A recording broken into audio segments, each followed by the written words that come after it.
Hi, and welcome to the Computer Architecture Podcast, a show that brings you closer to cutting edge work in computer architecture and the remarkable people behind it. We are your hosts. I'm Suvinay Subramanian. And I'm Lisa Shu. Our guest on this episode is Dr. Arkaprava Basu, an associate professor at the Indian Institute of Science, where he mentors students in the Computer Systems Lab. Arka's research focuses on pushing the boundaries of memory management and software reliability for both CPUs and GPUs. His work spans diverse areas, from optimizing memory systems for chiplet-based GPUs to developing innovative techniques to eliminate synchronization bottlenecks in GPU programs. He is also a recipient of the Intel Rising Star Faculty Award, the ACM India Early Career Award, and multiple other accolades, recognizing his innovative approaches to enhancing GPU performance, programmability, and reliability. In this episode, we get deeply technical on GPU programmability, particularly with respect to software reliability and efficiency. We had a great time nerding out with a few trips down memory lane sprinkled in. We hope you enjoy it as much as we enjoyed recording it. A quick disclaimer that all views shared on this show are the opinions of individuals and do not reflect the views of the organizations they work for.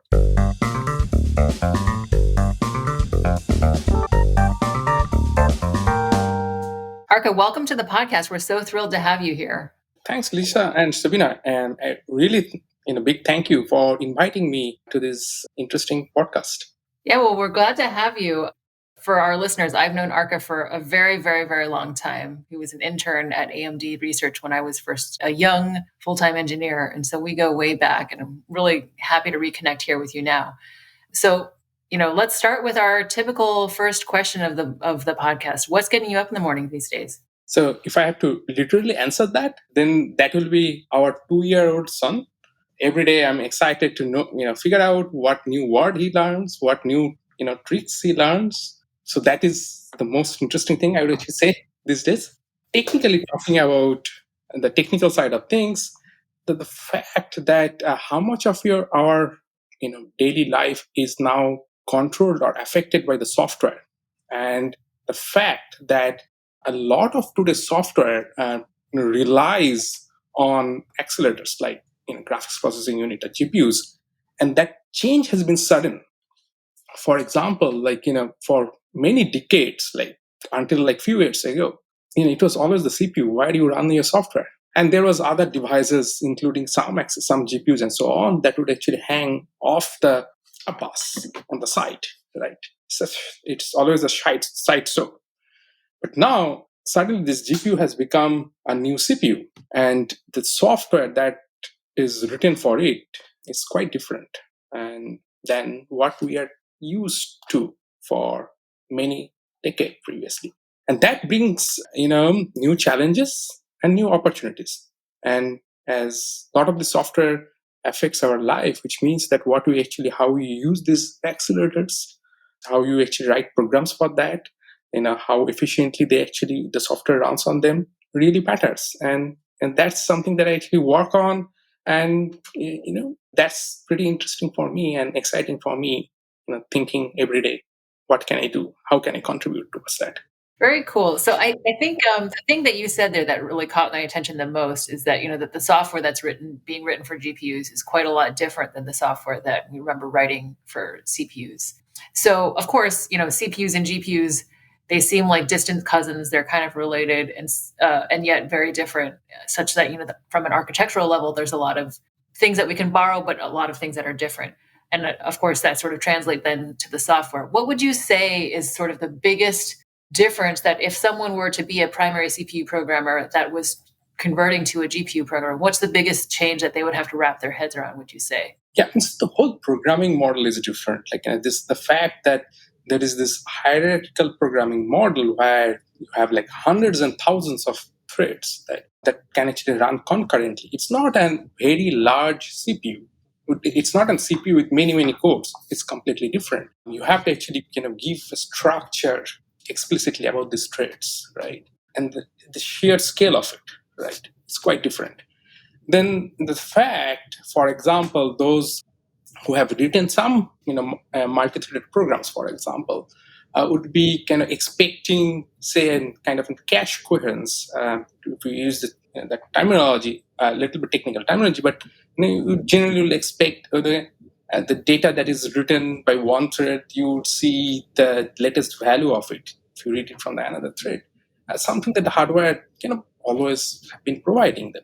And some of these assumptions might not be always true when you come to writing a GPU software, because at that scale of concurrency, supporting those nice programming features that could automatically happen for the software is hard. And then there are many other nuances, like there are things that there are a lot of things that the GPUs accelerators like GPUs are really good at, like matrix multiplications and so on. But there are things that they are not really tuned for. If you have a lot of the if-else conditions, the conditions, right, that often happens when you write a CPU software, they don't run really well. They don't actually utilize the GPU well. So many considerations comes when you're trying to write high quality GPU software that a typical CPU programmer might not have thought about. Right. So you talked about cache coherence, and a closely related problem is consistency and so on. And of course, on the CPU world, we are used to fairly, let's say, strong semantics on the CPU side. And when you go to the GPU side, maybe it doesn't readily come out of the box. Maybe we can sort of expand on that. And you talked about applications where you have conditional statements or maybe irregular sort of control or data flows. And that's probably one of the places where you sort of hit this problem. So how do programmers think about this today? What support does the hardware provide? And how do you deal with it in the software side, both with respect to correctness, which you might have to think about explicitly in the context of many, many concurrent threads, and also in terms of performance. Now, the fundamental reason to go to substrates like GPUs is to get those vast amounts of parallelism. So how do you think about both correctness in handling these threads and performance considerations in the context of substrates like GPUs? Yeah, that's a really nice question. In general, I actually think about both of these correctness that you talked about, like functional correctness, and then this performance, say, efficiencies or inefficiencies, right? In my mind, they are actually at two sides of the same coin. And in general, the broad umbrella that we can actually talk about is quality of the GPU software. And it can have two parts, right? Like you want the program that you write to be reliable, the GPU accelerated program to be reliable. Like it shouldn't be that if you run a program 100 times, 99 times it gives you the right answer, but in one times it crashes or gives you something wrong. Because one time that it actually does something wrong, it can be catastrophic. And we have seen so many examples in real life that software bug can have actually disastrous effect. Now that a lot of software today relies on the GPU programs, bug that can sometime manifest can cause real trouble. So in that context, as you rightly kind of hit the nail, right? Like one of the big challenges is when you are talking about the GPU software, it's by definition is a massively parallel program, right? And synchronizing parallel program has been hard. Like when I remember during my early days of PhD, at the time it was this whole thing about like from single core. There is this whole thing about the multi-core. So you needed multi-threaded software, and once you had the multi-threaded software, there was this kind of different kind of bugs like data races where the program was not properly synchronized. So sometimes it will give you wrong answers or crash. Now, if you map it now to the GPU software, this is a problem of another different dimension. Because what happens, particularly in GPUs, since you have like hundreds and hundreds of thousands of threads concurrently that could be concurrently running on a given GPU, synchronizing across that many number of threads is costly in terms of the overheads, right? It's slow. At the same time, given how the GPUs are, you have to program the GPUs, you have to explicitly like structure, have a hierarchy of threads. It's often not necessary to synchronize globally across all the threads of your program. So there is this unique concept that doesn't actually exist on the CPU for, say, any of the GPU programs, be it GPU programming languages like CUDA or OpenCL. There is this concept of scopes, where there are synchronization operations which you can qualify with kind of saying what subset of the threads are guaranteed to see or witness the effect of the synchronization operation you're actually doing, whether it is atomic operation, phase operation, and so on. Now, what happens is that now this is again unique to a GPU program where you have quote unquote proper synchronizations, but their scopes are wrong, where the producer and the consumer of our data are not within the same scope of operation. So what can actually happen, for example, in CPU, if you say write a program that has only, say, synchronization operation, you can't have a data race by definition. But you can have such a situation in GPU program just because you have synchronization operation, but they are not of correct scope or strength. So it creates a new dimensions where your software can be wrong. And these synchronization bugs are particularly notorious because by definition, they are intermittent. Sometimes they show up and then cause havoc. And most of the time, they might not actually show up. But once you actually show up, how do you actually debug it? The first thing that you would actually try to actually do to debug that crash, for example, you'll try to actually reproduce that buggy situation or the manifest that bug. But if you are unlucky, you might try many times, but that synchronization error because of timing, right, it not actually manifests itself. So that overall affects the quality of the program big time. So before you go on, Arka, that was super helpful. I think maybe two things. One is I'll just provide a quick story, which was when we were both at AMD together. I remember, writing a coherence protocol, which is like not exactly the same, but the same sort of problem where it doesn't manifest every time. And then in order to test it, you need to run like 100 million load and store instructions and see if you have a problem. And I remember it was like, oh, found a bug, fixed it. Now I hit it with 10,000 load stores. Okay, now I run again. Oh, I'm so happy because I made up to 100,000. It doesn't mean it's bug free. No, I'm going to fix another one. Oh, made it happen. And now it's like you have to wait longer and longer and longer until you find the bugs. And it doesn't mean that they're not there. So I totally get your story. But the thing that I wanted to sort of maybe step back for a second and say is, a lot of our listeners are on the more youthful side. And so I think their coming of age tends to be around a lot of ML stuff. And so when our coming of age was GPU becoming a real thing and everybody wanted to learn OpenCL, everybody wanted to learn CUDA, I guess OpenCL since we were at AMD, but, CUDA has now taken over the world. And so many grad students of sort of around our cohort were very intimately familiar with GPU architectures and what that meant from a computing standpoint. I feel like it might be a little bit less ubiquitous now. So maybe we can take a moment to just say, like, these scopes that you're talking about are the software scopes that you're talking about are very tightly coupled with the hardware architecture. So maybe you can take a minute to just say, what is a warp? What is a bunch of threads? What are these scopes that you're talking about? Because you could imagine, like you were saying, you've got these hundreds of thousands of threads. And if you say you wanted to do a fence across 100,000 threads, gosh, that sounds awfully costly. But what is this hierarchical execution that you're talking about? Just briefly so that listeners can continue following along as you keep going. In GPUs, since you wanted to support very large amount of parallelism, your hardware resources are organized in a hierarchy, right? If you want to relate it back to like a CPU, you can think of loosely that you have something called, say, a streaming multiprocessor. It's you can think of an core of an multi-cores. Not exactly, but something like that. And you will actually have hundreds of these in a given GPU. And within this streaming multiprocessor, you will have what's the basic structure is that you will have a single instruction, multiple data, where you will try to execute a same instruction on different data items. And that's how one of the key things, that's how GPUs are so good at doing parallel processing, single instruction, multiple data.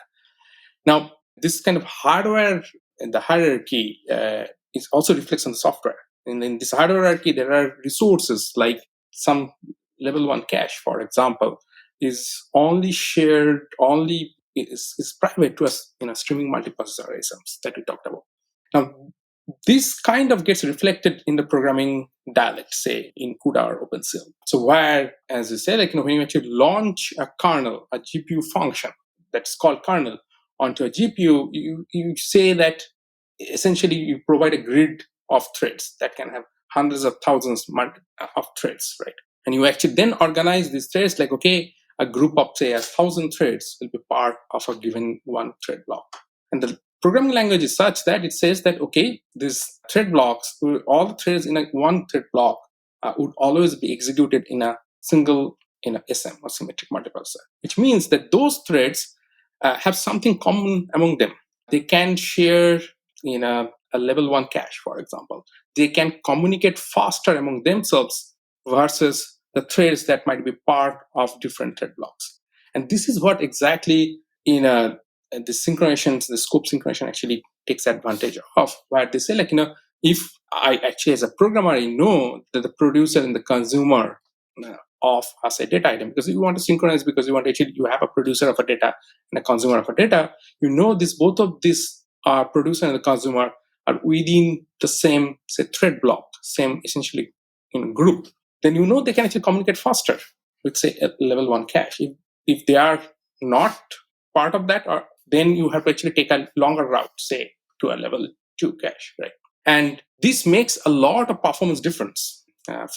Just to give you a kind of feel of how much it can be, in a typical, say, fence operation that you actually use, it makes a data visible to other threads. If it were to communicate across threads that are actually part of the same group that I talked about, the thread block, and that can be, say, 20 times faster than if you are to actually communicate across multiple thread blocks that are running in the same GPU but in different parts of the GPU. So these are actually exposed to the programmer. So if somebody is not careful enough while writing the program, and that can actually happen, then if you're lucky, then you'll actually see the updated data. But sometimes the program actually has error, and if it's sometimes it would happen that the consumer of a data would not actually see the most latest data, and at that point, all bets are off, right? So that's the kind of complexity that comes in when you're talking about writing good quality program for GPUs. These days, not only are the GPUs getting bigger, but now you have sort of clusters of GPUs themselves, like these DGXs. I'm going to show my ignorance here on programming, actually doing the programming for these sorts of things. With the sort of standard synchronization primitives that are used right now, that your program is not identifying, or that is identifying as potentially inefficient, your work, scope advice, does synchronization potentially span across an entire cluster of GPUs? Does that get even worse? I mean, I can imagine it's 20 times faster within a thread block on one SM than going to, another SM. But now if you're potentially also having to go across NVLink, are there synchronizations that even exist that go all across the entire thing, and how slow could that be? Yeah, so we currently actually, so far, we have been actually looking even just within a single GPU, that much of performance. A single line of code change can be make something like a 30% or 35% actually faster program. But you are right that there is a lot of scope also, in the sense if you actually go across the different GPUs in a cluster, then yes, there is a way to actually synchronize. There are actually another different scope of synchronization for that system scope. And if you're not careful, then there's a lot of time you can actually spend in just communicating with another GPU rather than doing compute, which is what these GPUs are essentially built for. So it's very much wastage of resources. Yeah, that makes sense. And I'll say, during my time at Microsoft, this kind of problem comes up over and over again in architecture, right? You want to give a lot of flexibility, and you want to give programmers freedom to not have to think about the hardware resources underneath, because then if the hardware changes or the program becomes not portable or something like that. So you want to give programmers a lot of flexibility. At the same time, if you want really, really good performance, then you want to be very, very have a very good understanding of the hardware resources that are underneath so that you can take advantage of them, right? And so just at a totally different layer, we would have customers in Azure who say, yes, yeah, you want to give us a bunch of virtual machines, and you want the flexibility. We all want the flexibility, but just spray them anywhere across the data center. But really, at the end of the day, we want these guys on the same rack, because communicating over Ethernet within the same rack, all you have to go is up to the top of rack switch, and you're fine. I don't want to have to go, multiple rows away. And that's essentially the same thing in an abstract sense as going to a different SM, right? So this notion of hierarchy, which is like so useful in computer architecture, and this notion of leveraging the hierarchy at like trying to balance the tension between leveraging the hierarchy for performance purposes and allowing programmers to be flexible and agnostic, and yet also understanding the hierarchy. Like that's the tricky part. So it sounds like at the end of the day, you and your students came up with this tool, scope advice, which can essentially come in and find errors in sort of synchronization scope in a program. Can you talk about that for a little bit? Yeah, so actually there is two parts to it, I'll let you say. So one is functional correctness, right? Like, what happens is that if you have a producer and consumer of the data that are not properly synchronized, in the sense is that the scopes are not big enough to actually cover both the producer and consumer of a thread, then you have functional bugs when things really bad, like things where program goes wrong, can have a crash, things can give wrong data and so on. The other, while we are actually doing that, this other aspect that I actually noticed is that you provide programmers with all this flexibility that you can actually essentially fine tune how much cost you want to pay for synchronization, as long as you really correctly know that where your producer and consumers of a thread are, right? But programmers also prioritize functional correctness over getting the best performance possible. So what happens, what we have, and they are actually also aware of that, the fact that if they do it wrong, there will be actually, they take a scope that is, a synchronization that is actually cheaper, but it doesn't do the job. Then there is a bug that we talked about. So what happened is that we are finding that there are actually programmers can be actually conservative, and they might not actually use this cheaper, but more, I would actually say, synchronization operations that if you not use carefully, there will be bugs. So the work that you are talking about is published recently in Micro, is building that in a tool to aid programmers so that they can focus on writing functionally correct program. That could be their first job, right? And then rely on the automatic tool to figure out where the performance is left on the table. That way, make the life simpler for the programmers. And that is kind of the series of work that we have been doing on the both the functional correctness side and the performance debugging, and that we generally call how we can actually help with this tool, how we can actually help improve the quality of GPU software. And at this point, I should also kind of acknowledge, this computer architecture podcast, that long back, I think in 2020, there was a podcast I was hearing, 2020 or 2021, but definitely during the COVID time. And Kim Hazelwood was your guest, and at one point she talked about how it is so hard to kind of make sense of performance when you have a GPU program, and it's so hard. And that also kind of affected our thought process that, okay, we thought we should actually have better tools that can actually help the programmers write good quality GPU program. So thanks, Lisa and Subina, for having this computer architecture podcast at the first place. Yeah, absolutely. I think this is definitely one of the places where you can sort of exchange ideas and learn about different themes of problems and maybe how relevant it is in different spaces. So expanding on tools for thinking about both correctness and performance, can you tell us about your approach towards building these tools? Right, like what are the key techniques that you're trying to leverage? Do you do static analysis? Do you need dynamic runtime information? And how does this sort of interplay with both correctness and performance and the nature of the application itself? Like some applications, you might know all of your data access patterns statically ahead of time at compile time, and for others, for example, graph processing applications or others, you might actually have runtime or input-based data dependencies. So how do you think about building a tool that can provide the right set of visibility and guidance to the programmer on how to best, get the right balance of correctness, but also getting the best possible performance for the application that they're targeting? If it is okay, I'll actually answer this question in two parts. Since asked how they actually got into it, there is kind of a personal story behind how we actually started on this project. Actually started on initially in 2020 and 2021. So it goes actually long back. So during my, and then I'll let you come answer your question about dynamic and static tools. So during my kind of early, I'd actually say, within 2.5 years into my PhD program, I wasn't sure, what I'm actually working on, just trying to figure out what would be my thesis topic and so on. At that time, I was, working at, I was doing PhD with Mark Hill at University of Wisconsin Madison. And at that time, a new assistant professor, Shan Lu, actually joined the department.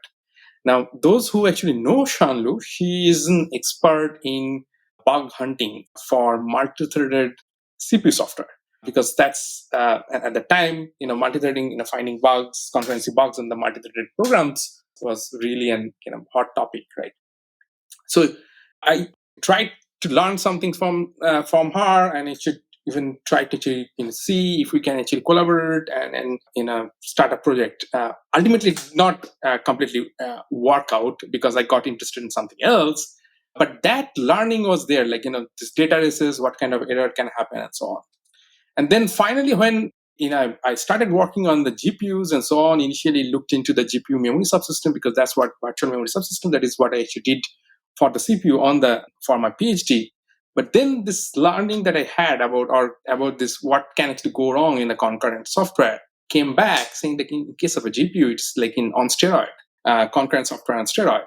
And that kind of, and many years later, that kind of started this whole thought process that we need to look at what kind of unique, functional correctness issues or the bugs that can happen on the GPU software. So there was this kind of a bit of a story, like how it all started. Now, getting into more specifics, like dynamic tool versus static tool, this is a very timely question. The reason is, so currently the tools that we have built so far and actually published about, they are dynamic in nature because, as you point out, you can actually, under certain circumstances, some type of applications, you would require runtime information. Pointed out correctly, the graph, for example, it can be actually input dependent, right? But the dynamic tools has their drawbacks, including very large performance overhead.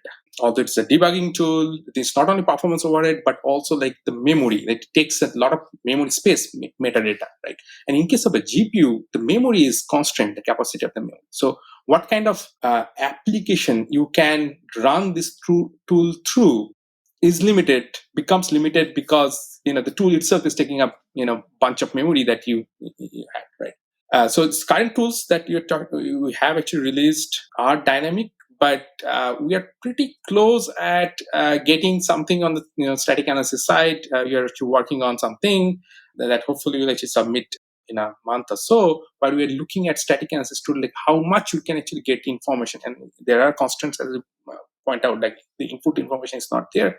But we have started from the dynamic analysis tool, and then see whether the static analysis help, or how much it can help the dynamic analysis, so that some of the drawbacks of dynamic analysis are mitigated. At the same time, you might not want to rely completely on the static analysis tool. That is super cool, Arka. First of all, like your two-part answer, that is very interesting about how your encounter with Shan Lu at Wisconsin. You were interested in the time, you learned some stuff, and it didn't pan out at the time. But then, here we are, it's probably 15 years later now, 10 years later, where it has actually been formed like a pretty big cornerstone of your research program. And I think that is really amazing. And so, we usually talk career stuff more at the end of the podcast, but it just seems like a good time to say, like, a lot of times what I see in the youth, I don't know why these days, like everybody wants to get somewhere faster, right? And so if something is not directly helping you reach your immediate goal, it's like, whatever, I don't want to do it, or something like that. And I mean, I don't want to like generalize too much, but like that is our society, right? Fast, go. So I just thought it was really cool to hear that story about how this kind of new professor comes on, you're like, maybe we can collaborate, maybe we can work together. Doesn't even work out at the time. But now here we are so much later, and it's like the foundation of your work. And you have this nice call out for her here. And that's another thing. Like we have a lot of thank you call outs on this podcast where people talk about someone who has inspired them, someone they learned from. And so this is a really collaborative field. I just want people to really remember that, there's almost nobody can do any of this by themselves. So that's a super cool story. And then with respect to the second piece, the more technical piece, the static versus dynamic tools. So on the static side, I guess I've got to sort of go back in my memory a while now. So when you have something like a thread block, which has 1,000 threads in it, that is being mapped to a particular SM, and it's being mapped to a particular SM in groups of warps, right? So like that's what, 32, 64 threads at a time. So that presumably is happening in real time, if I recall. So you don't have a particular schedule of how exactly those 1,000 threads are being mapped onto a SM. So to what extent, I mean, I guess you start with dynamic because it's in some ways a simpler problem in terms of correctness, right? And so once you go to static and you lose that information of what order things are actually happening in, like, I know you said something is going to come out soon, but what would you say is the key difference in what you're able to discover? And is it any different from, sort of CPU static versus dynamic analysis tools? Was there anything that surprised you there? Yeah, means one thing that actually is a surprise. One thing that will always happens with static tool is that you tend to become conservative, right? And what the effect of conservativeness is that you tend to actually churn out false positives because you just don't have the full information. You assume some things can happen, but actually would not actually happen given the constraints on the inputs. And then you can report something that won't occur, or bug that is then cannot actually occur. So that is one of the problems with the static analysis that happens, right? And I don't want to actually let all our thunder for the work out, but like at a high level, it's what we're more looking into is that if static analysis can help the dynamic analysis, right? Like it's not needed that you do everything at the runtime. Many of the GPU programs they tend to be more structured. To the question that you're actually asking, right? Like how it is different from the CPU side. Like GPU programs often tends to be more structured than the CPU program, right? And you can actually draw more information, semantic information, statically, and that can aid your dynamic analysis. So you don't need to do either or one of them. One can help others. I think that's a pertinent point, which is, static analysis, you do lose a lot of information, but the fact that GPU programs are structured allows you to glean some semantic information within the scope of that structure. And if I recollect correctly, like this is not the first place where you've made this observation.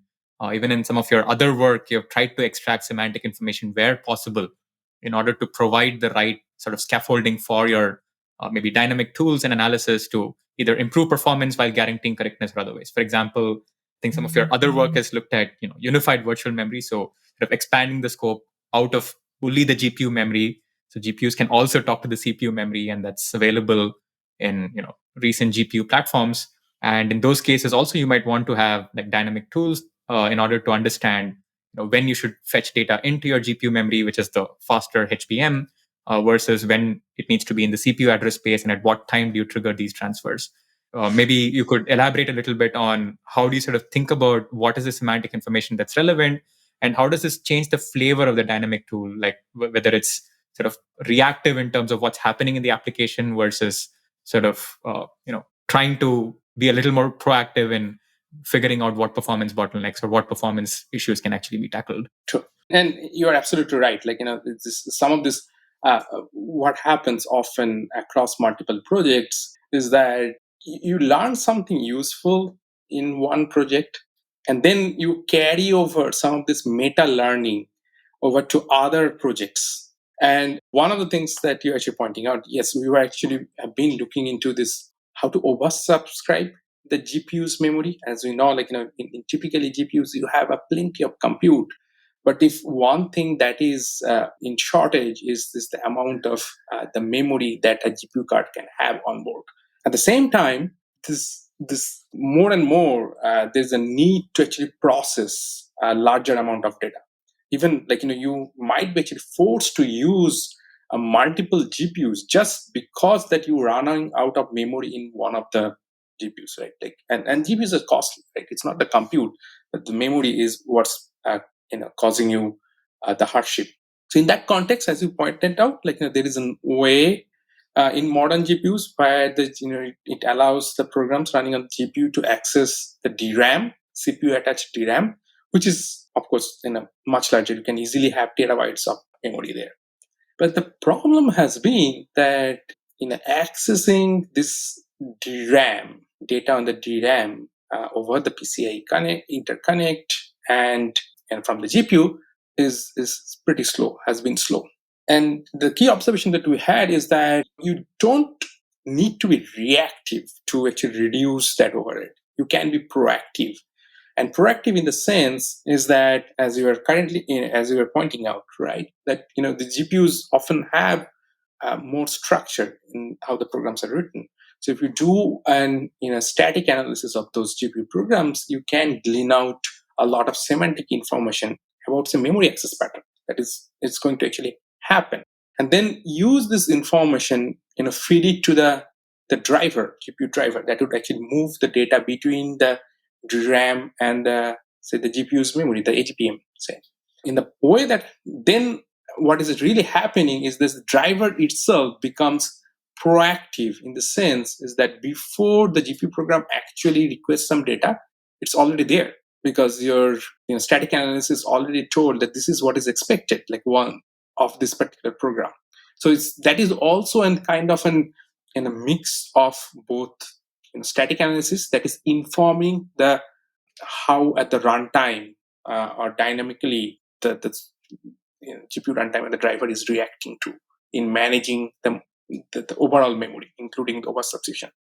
That is one of the other work or the stream of work that we currently look into how to oversubscribe the GPU memory.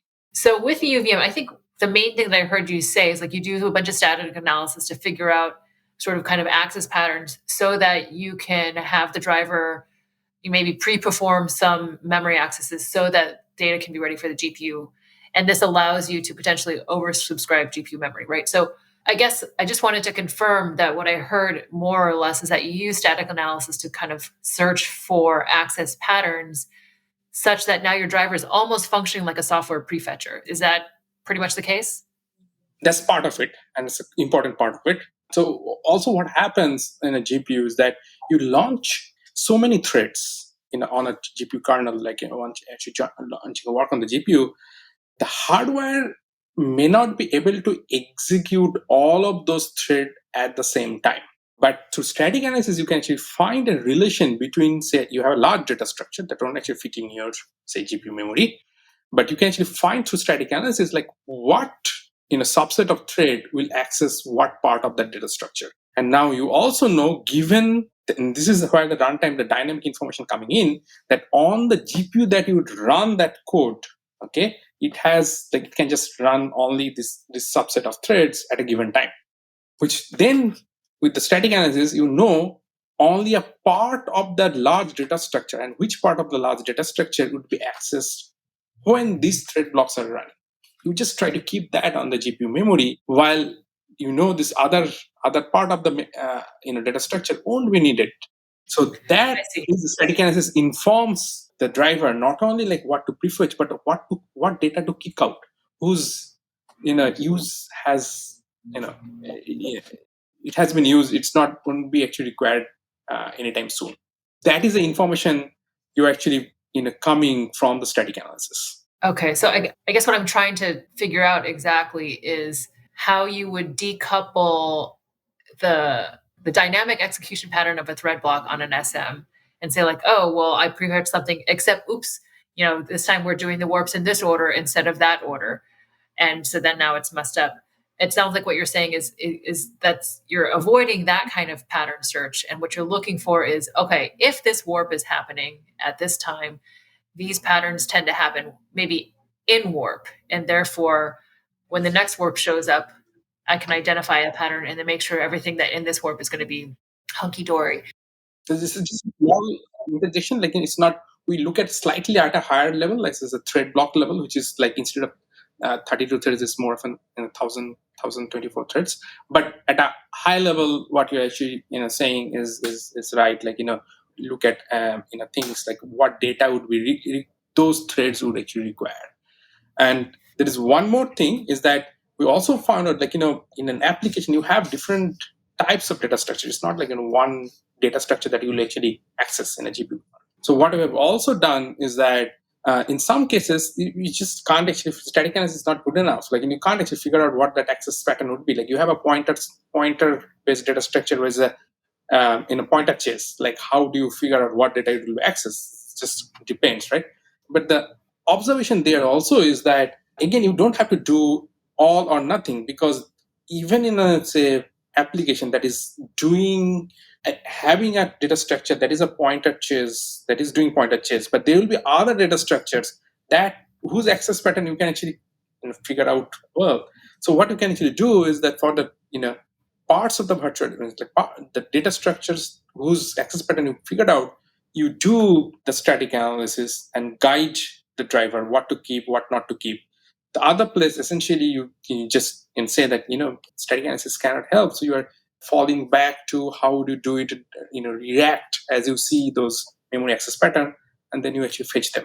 So it's not all or nothing. That makes sense. I think then if you are looking at things, so two things.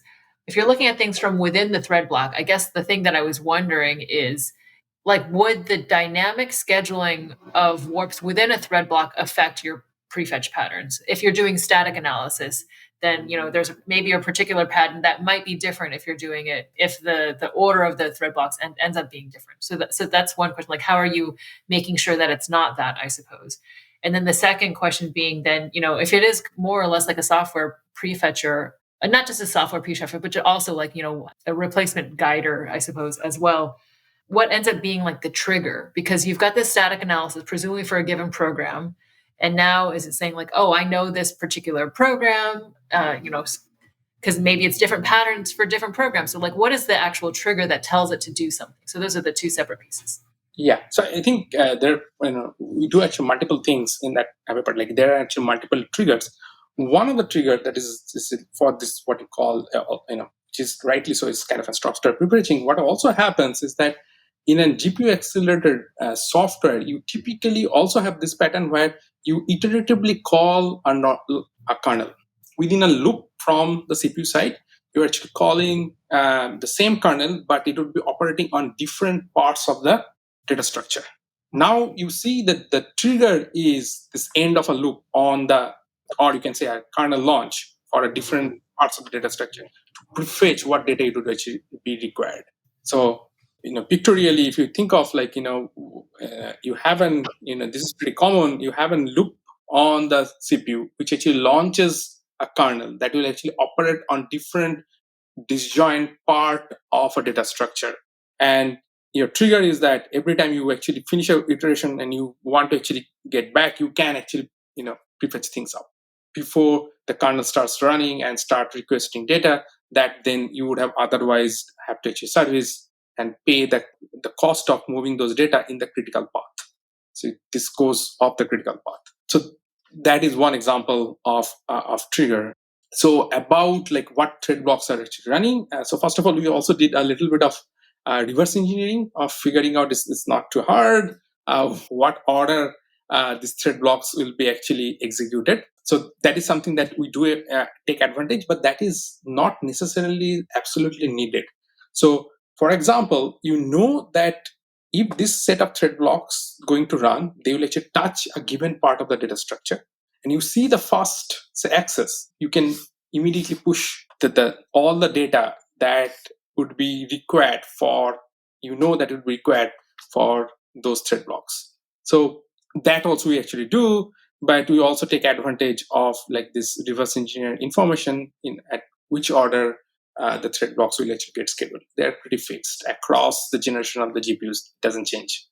So we talked about, a single GPU and multiple GPUs, and then we have expanded the scope to GPUs and CPUs in the context of unified virtual memory. So maybe expanding that a little further, we have various storage layers in our hierarchy. So you talked about the memory hierarchy in the GPU, and then there is memory on GPU plus the CPU.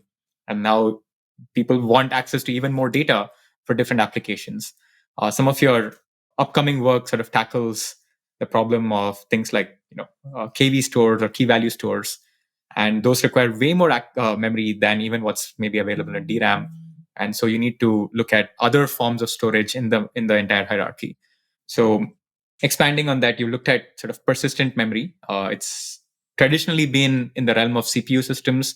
It's also a relatively new memory technology in the sense that it's not been deployed as widely in real production settings, and turns out to be somewhat finicky to use, both in terms of correctness and in terms of performance. Can you maybe double click on some of these applications that require this vast amounts of storage, and how that intersects with tooling to understand what is the best opportunity to leverage different parts of your memory hierarchy, how that intersects with concurrency and performance. Like CPUs and GPUs have different attributes, both in terms of their computational capabilities, their memory footprint and bandwidth, and also ease of programming. And ultimately, it intersects with the application and workload characteristics. So tell us a little bit about these applications that require different forms of memory and compute, or different phases in the application, and how that intersects with your techniques and tools to enable these kind of things.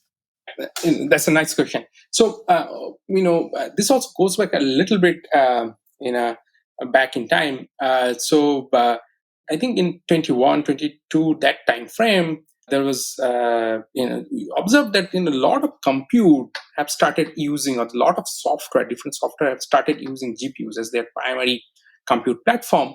But there isn't one, I would say, class of or domain of software that needed persistence, like persistent key value store or databases, okay, that are pretty important in the general software architecture, are kind of missing out. And then this, if just to even how important this could be, like anytime, for example, we go to Instagram or Facebook, in the back end, in all this data that we actually trying to fetch, go to probably a software stack. This name's RocksDB. It's a persistent key value store. It's kind of a NoSQL database. It remembers things. You can actually log even your clicks and everything, and you can actually look up the data with an identifier, which is called keys, right? And we are talking about internet scale software, which means that the throughput is very important. You need to just serve a lot of requests together. In that context, the GPUs are the throughput engine. However, now you require two things, which doesn't so far did not gel well, right? You need throughput, which GPUs can provide. At the same time, the GPUs are not designed to deal with storage of the persistence as such in general. And the reason could be all the storage or the persistent memory that we actually talk about are hang off the CPU, not from the GPU. So it is natural to look at how CPU can actually leverage them, not the GPU.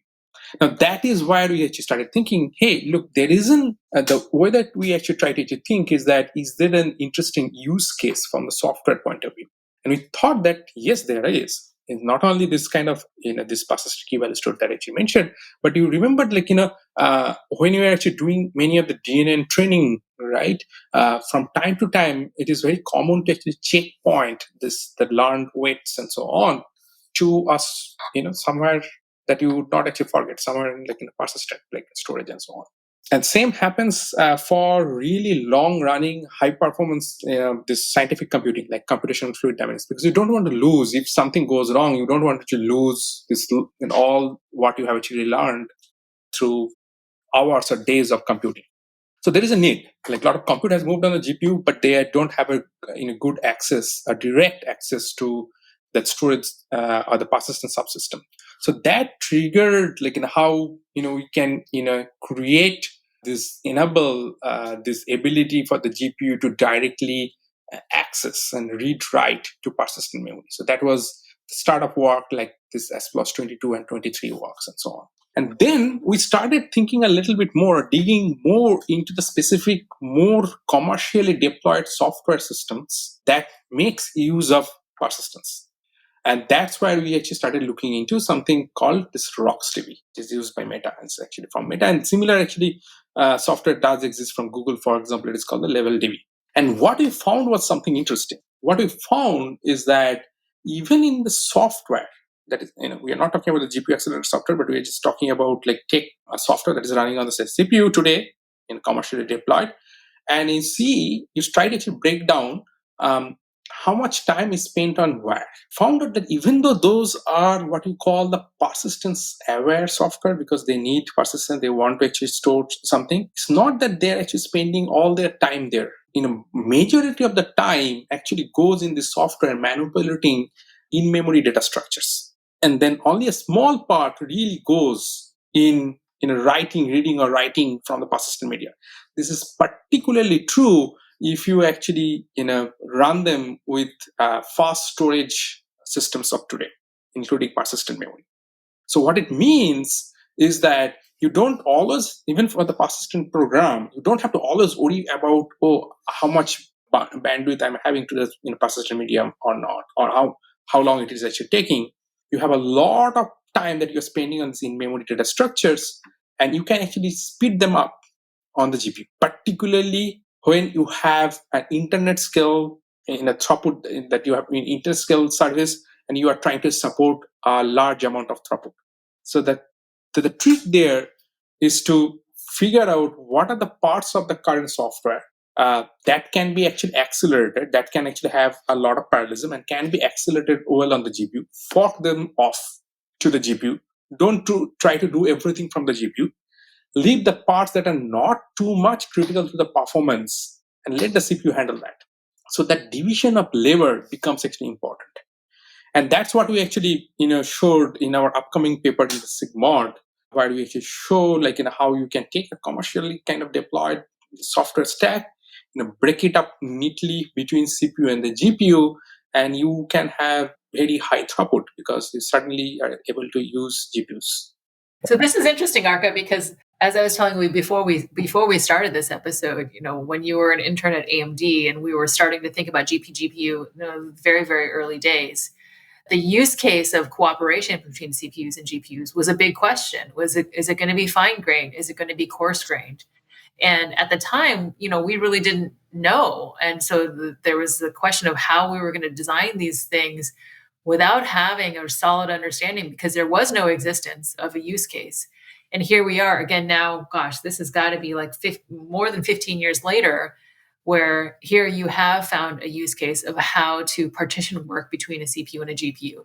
So my question to you here is, so it sounds like, this particular use case that you found is, you're dealing with in-memory databases, you're doing a lot of work in the in-memory databases, and then at some point you want to save off a bunch of stuff to persistent memory. So it sounds like what you're saying is you do the in-memory database manipulation because that's, big and highly parallelizable on the GPU, and you do the saving off to persistent storage on the CPU. Because initially when you first started talking about this observation, I was like, oh man, are you saying that we want to hang flash off of GPUs now too? And are they just really going to become a whole kind of cousin of CPUs where they have the same sort of resources?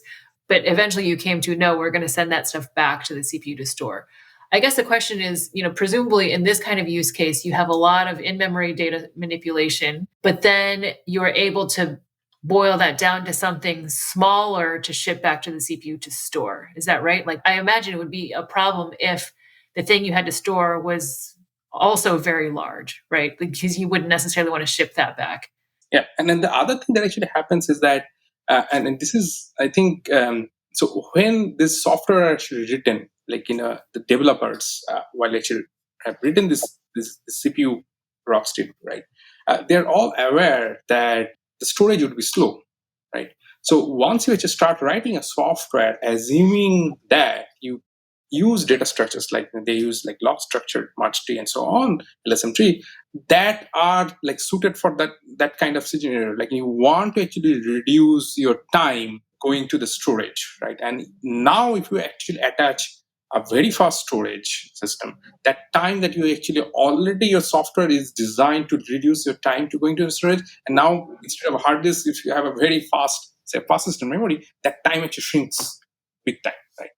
That suddenly opens up the opportunity for you to, because you're now, if you look at the end-to-end time, you're spending the majority of time manipulating the in-memory data structures before you actually write, as you say, only in a limited amount of time, and then there's some compaction and so on that actually goes on, and then finally you actually write to the something to the storage medium, and you can actually let it be in the CPU. So you can actually, and then that is okay because you're already the time that you are Amdahl's law come in, right? Like, this is a small part, leave it alone. The bigger part that you are actually still spending on this in-memory manipulating in-memory data structures, you can offload it to something like GPU. So that is what comes out of that. There are different challenges comes out in that, because what happens is that when your software expects you to actually execute something sequentially, but you are actually executing them parallelly in GPUs. At the same time, you want to keep the pretense that to the higher level software that is actually using the Rockstrip in the back end is that nothing really changed. It's just dropping. So what it means is that you need to then start playing all these tricks. Like you have to keep multiple versions to hide the fact that you ran something in parallel, but you don't want to show that result to the customer. The customer software is using, say, the backend software, the Rockstrip in the background. So a lot of tricks come in there, and that's where a lot of fun is, and the contributions are as well. Yeah, so circling back to the top of your answer, you sort of touched upon how evolving technologies, like in this case, storage technologies, sort of change the performance trade-offs. And so the bottlenecks sort of shift across your application. And it also reveals new opportunities for optimization. So one consideration I had in this was, so when you talk about the division of labor between CPUs and GPUs, so one constraint that often comes up is you have GPUs are typically attached to the CPU host via a PCIe bus or a PCIe link, and those are typically very low bandwidth. So I wanted to sort of get a sense of how much this plays a factor into how you think about the division of labor, but also in terms of emerging technologies. So for example, NVIDIA has the Grace Hopper-based systems where they actually provide a very high bandwidth between the CPU host and the GPU machine.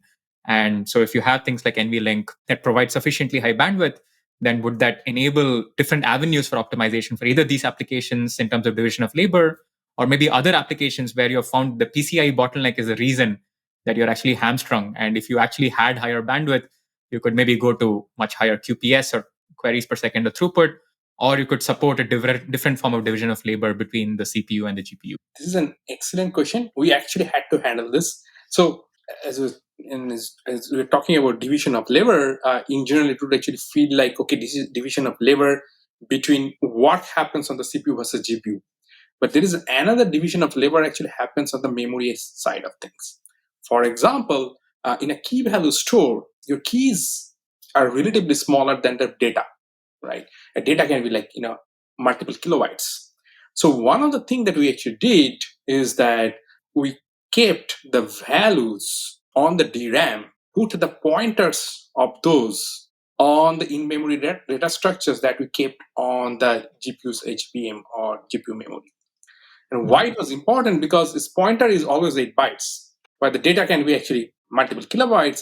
And if we are to actually move this data, to and fro over the PCIe from the DRAM to the HBM and then back, then the benefit of the speed up that you would actually get by doing things in parallel on the GPU would be lost. Most of it will be lost, right? So we had to also think about not only the division of labor in terms of what happens where, but where some data, which is like data or the values or the keys are actually placed. So that is also a key part of the decision-making process. Now, coming back to your other question, that hey, if you had much faster link between the CPU and GPU, would you have designed something differently? Or it would make actually, even make some things actually much faster? Answer is certainly yes. For example, one of the things that we did not talk about much is that in this, say, persistent key value store, although ultimately you are kind of parses things from the CPU and so on, but at the same time, when you are writing something, for example, you log as well. And in our case, all of those actually happens from the GPU directly to the persistence storage, right? That crosses those logging requests. Those actually crosses the PCIe, which can easily add around like each way a 300 nanosecond latency. If it is actually faster, performance would actually improve significantly. You can actually do much more because the logging overhead is non-negligible. Like if I remember correctly, around 15 to 16% of the time goes in logging, even though you are actually doing it from the GPU. There is a parallelism, but still it takes time to get things, because the persistent medium, the storage is not attached to the GPU. It is on the other side of the PCIe on the CPU. certainly looks like a very rich area for further research and, as newer systems and technologies come to the fore. And yeah, we look forward to, reading about your work at SIGMOD this year. So you've talked to us about a variety of different projects, and we have peppered this with, what are the origin story for those projects. But maybe this is a good time to sort of wind the clocks back and ask you about your origin story. So how do you get interested in computer architecture, and how did you sort of land up at IISc? I'll be happy to provide my perspective. So I really wanted to understand how systems at a computer actually work. I think that is why I actually got interested in computer architecture. Like at the end of the day, whatever we actually do in the algorithm or we do in the software, ultimately it needs to run on the silicon, right? Without that, we get no value. And that is why it feels like, okay, I'll start from the bottom of the stack and figure out what's happening there. And then what really happened, and this is also a personal story, as I mentioned, I started working with under Mark Hill at Wisconsin. And as you can actually see from my previous conversation, I was actually also thinking what could be my thesis topic, right? I was actually searching for that. Because initially what I actually worked on, none of this actually went into my thesis. So what happened there, and this is also kind of I would actually say, I don't know, maybe a stroke of luck. During that time in Wisconsin, there was typically what they used to do is that there will be rooms where the students will sit, and typically the computer architecture students will always sit in a set of rooms. Okay, so you are in the room with the computer architecture student, and then there will be some rooms where the system students will sit, and then there is another floor where the theory students will sit, and so on. That's how it's organized. In my case, what happened around when I went probably in the second year of my PhD is that I got assigned to a room where the other person in the room was a systems person. It happens to be Harris Bolos, who used to work on operating system.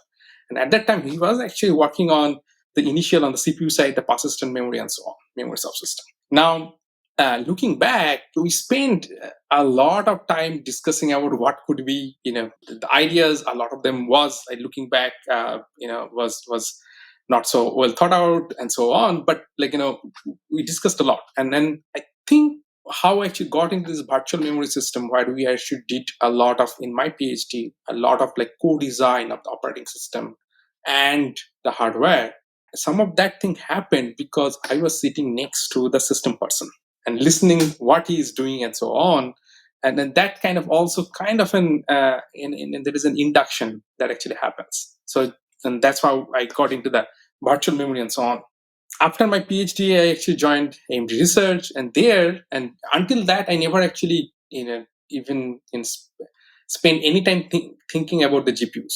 And when I actually joined AMD Research, at the time, this exascale project was in full swing, and it was pretty clear that you want to actually get those exascale systems, the flops going to mostly come from the GPUs.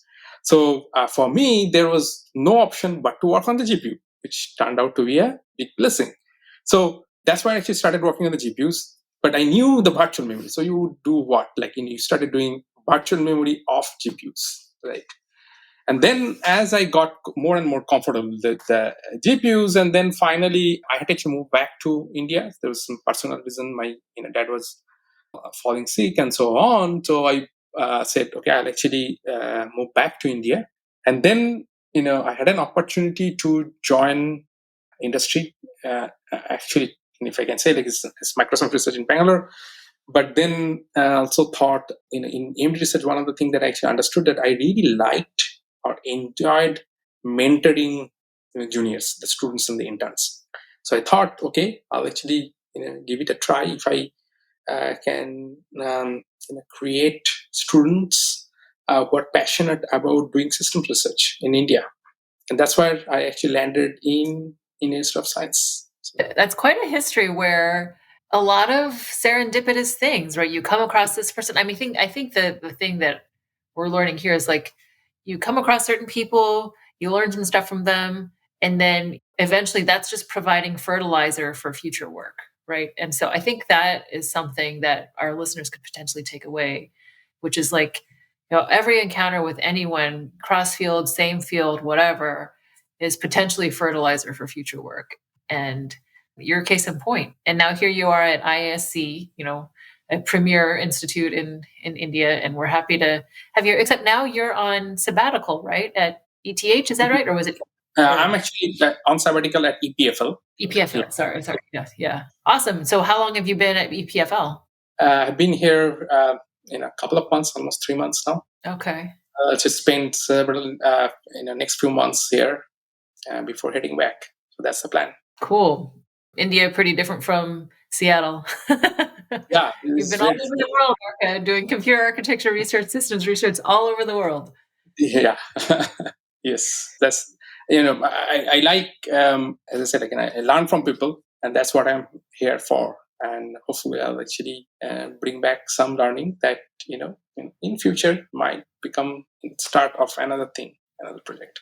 Yeah, the traveling computer architecture researcher. Like, it reminds me of Paul Erdős, the mathematician who used to, hop from place to place, go and visit different mathematician friends in different cities and universities.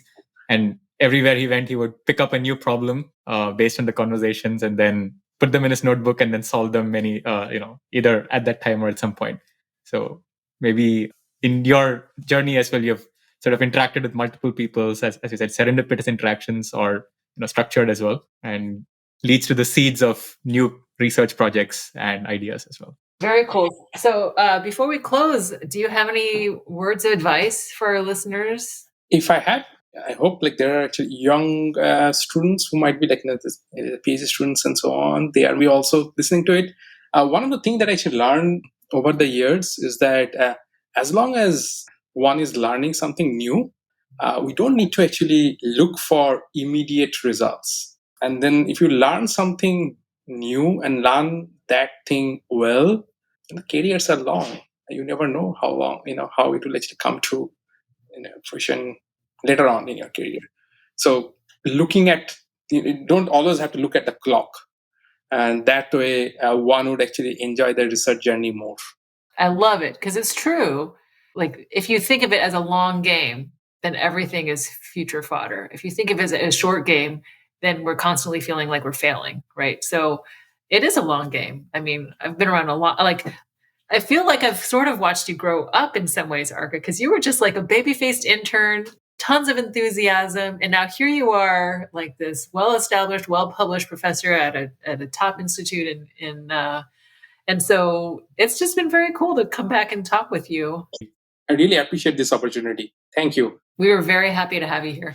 Yeah, absolutely, Arka. I think it was a delight speaking with you. And to our listeners, thank you for being with us on the Computer Architecture Podcast. Till next time, it's goodbye from us.